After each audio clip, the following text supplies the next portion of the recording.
സ്തുതിയായിരിക്കട്ടെ. ഈശ്വരന്റെ സ്നേഹമുള്ളവരെ, ലൂക്കായുടെ സുവിശേഷത്തിന്റെ 1-ാം അധ്യായം 38-ാം തിരുവചനം.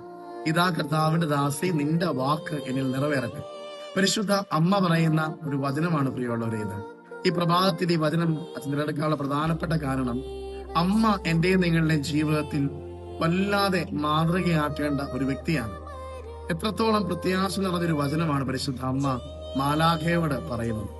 അമ്മയുടെ ജീവിതം മുഴുവനും പരിശോധിച്ചാൽ പ്രത്യാശ നഷ്ടപ്പെടാവുന്ന പല സാഹചര്യങ്ങളിലൂടെയും പരിശുദ്ധ കന്യാമറിയം കടന്നു പോകുന്നുണ്ട്. എന്നാൽ അന്ന് പറഞ്ഞ അതേ വചനം, ഇതാ കർത്താവിന്റെ ദാസി, നിന്റെ വാക്ക് എന്നിൽ നിറവേറട്ടെ എന്ന അമ്മ പ്രത്യാശയോടെ സ്വർഗത്തോട് പറഞ്ഞൊരു വചനം, ആ പ്രത്യാശ നിറഞ്ഞൊരു ജീവിതം അമ്മയുടെ ജീവിതത്തെ കാൽവരിയിലും അതേ തുടർന്ന് തന്റെ പുത്രന്റെ മരണത്തിലും ഉത്ഥാനത്തിലും തലയുയർത്തി നിൽക്കുവാൻ അമ്മയെ പ്രാപ്തയാക്കുന്നു. എന്റെ നിങ്ങളുടെ ജീവിതത്തിൽ പ്രത്യാശ എനിക്ക് നിങ്ങൾക്കും ആവശ്യമാണ് പ്രിയമുള്ളവരെ.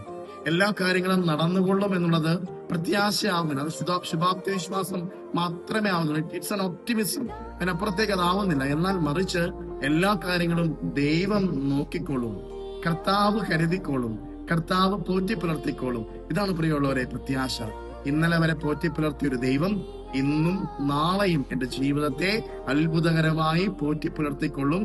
എല്ലാം അവിടുത്തെ ഹിതം പോലെ സംഭവിക്കട്ടെ എന്ന് പറയാൻ ഈ പ്രഭാതത്തിൽ ഈശോ നിങ്ങളെ ഇടയാക്കട്ടെ.